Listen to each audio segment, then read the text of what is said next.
Sekarang kita masuk. Baik Ustaz, saya siap amar ma'ruf nahi munkar. Apa etikanya? Kita lihat pesan Syekh Abu Bakar Jazair rahimahullah dan kita tutup dengan ini. Kurang lebih ada 7 pesan beliau di sini. Yang pertama adalah orang yang melakukan amar ma'ruf hendaklah mengetahui hakikat apa yang ia perintahkan, yaitu bahwasanya sesuatu itu adalah ma'ruf menurut agama dan memang telah diabaikan. Demikian pula hendaknya ia mengetahui hakikat kemungkaran yang akan ia cegah dan hendak ia ubah, dan hendaknya kemungkaran itu memang betul-betul telah dilakukan dan merupakan sesuatu yang dilarang oleh agama seperti kemaksiatan dan hal-hal yang diharamkan. Ini dulu yang pertama etikanya. Harus dia tahu mana ma'ruf, mana mungkar, supaya dia suruh ini dan dia larang ini. Dan betul-betul memang ma'ruf ditinggalkan, mungkar dikerjakan. Etika yang kedua, hendaknya ia adalah seorang yang wara'. Wara' artinya tidak mudah melakukan kemaksiatan, tidak melakukan sesuatu yang akan ia cegah, dan tidak meninggalkan apa yang akan dia perintahkan. Jangan sampai dia larang riba, dia riba. Ya. Dia harus orang yang wara', supaya berbekas. Ya. Kalau kita melakukan perbuatan ma'ruf dan kita nasihati orang, mudah untuk mereka terima. Kalau kita larang kemungkaran dan kita memang meninggalkan kemungkaran, akan mudah mereka tinggalkan. Tapi kalau kita melakukan, subhanallah, Allah pun tidak ada efeknya. Jadi walaupun dia ngomong dengan retorik yang bagus pun tidak ada gunanya. Allah berfirman dalam surah As-Saff ayat 2 dan ayat 3, A'udzubillahi minasyaitonirrajim, ya ayyuhalladzina amanu lima taquluna ma la taf'alun, kabura maqtan indallahi an taqulu ma la taf'alun. Hai orang beriman, mengapa kamu mengatakan apa yang tidak kamu perbuat? Amat besar kebencian di sisi Allah bahwasanya kamu mengatakan apa-apa yang tidak kamu kerjakan. Coba dalam surah Al-Baqarah ayat 44, A'udzubillahi minasyaitonirrajim, atamuruna an-nasa bil birri wa tansawna anfusakum antum tatluna al-kitab afala ta'qilun. Mengapa kamu suruh manusia mengerjakan kebaikan sedangkan kamu melupakan dirimu sendiri, kewajiban dirimu, padahal kamu membaca Alkitab. Ini peringatan untuk Bani Israel, Taurat, dan kita juga tentu dengan ayat Al-Quran ini. Maka tidakkah kamu berpikir bagaimana kita suruh orang, kita sendiri tidak melakukannya? Yang ketiga, hendaknya jadi sebelum dia amar ma'ruf dia kerjakan dulu, sebelum dia nahi mungkar dia tinggalkan dulu. Jelas ya? Seperti Imam Malik, pernah saya ceritakan kisah yang masih ingat gak? Waktu ada muridnya bertanya tentang masalah pembebasan budak. Lalu beliau 2 bulan gak jawab, 2 bulan. Bukan waktu yang sedikit. 2 bulan kemudian baru ditanya, mana yang bertanya 2 bulan lalu masalah pembebasan budak? Saya, Imam. Baik, fadilahnya 1, 2, 3, 4, 5. Ditanya oleh muridnya, kenapa anda baru jawab? Kata Imam Malik, selama 2 bulan saya kumpulin duit dulu untuk bebasin budak, baru saya ajarin kepada kamu. Jadi memang harus dia praktikin. Yang ketiga, hendaknya ia berbudi pekerti luhur, berakhlak mulia, lagi penyantun, memerintah dengan penuh sikap rasa kasih sayang. Nah ini harus digarisbawahi. Karena banyak sekarang anak-anak muda kita mau amar ma'ruf nahi munkar tapi dengan kekerasan, dengan ketegasan. Ya.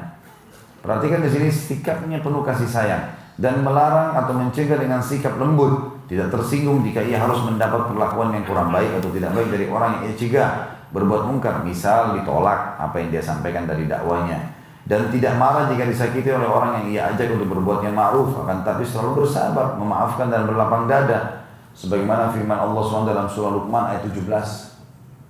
Sebelum saya baca konsepnya, jangan balas kebodohan dengan kebodohan. Ya, jangan balas, tidak ada guna. Balas kebodohan dengan kepintaran, balas emosi dengan senyum. Jangan balas dengan kebodohan. Jangan mereka gunjing, kita gunjing. Dia dapat dosa, kita dapat dosa. Jangan. Ya.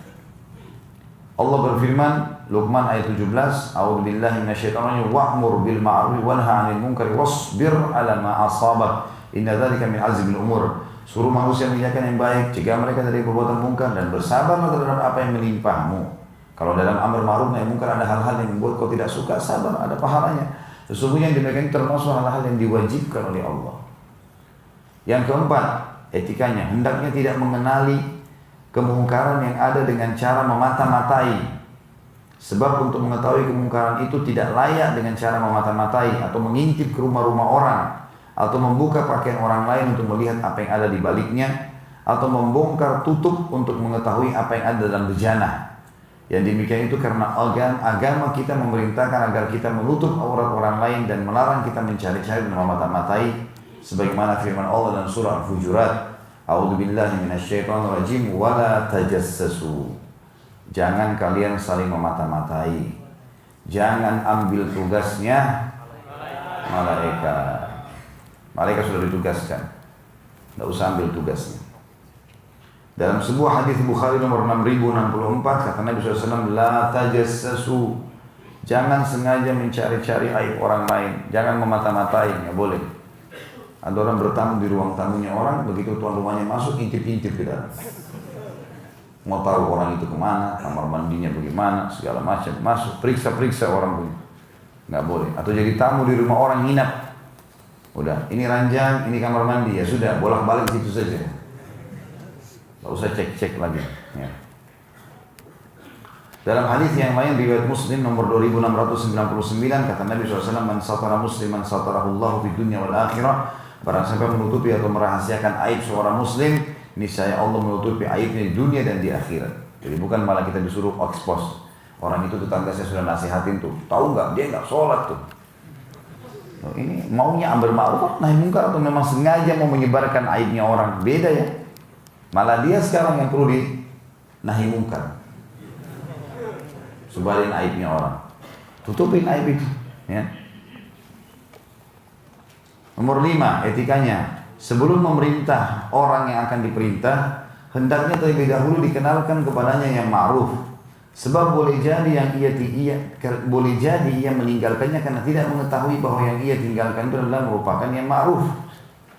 Jadi sebelum orang diingatkan, sebelum orang ditegur, mungkin dia tidak tahu, diingatkan dulu. Demikian pula hendaknya mengenalkan kepada orang yang hendak dicegah dari perbuatan mungkar. Misalnya kita salam, assalamualaikum warahmatullahi wabarakatuh. Sudah tahu belum kalau sholat itu wajib? Lalu kemudian kita sebutkan fadilah-fadilahnya. Ya. Jadi di sini harusnya mengenalkan kepada orang yang hendak dicegah dari perbuatan mungkar bahwa apa yang ia lakukan itu adalah kemungkaran.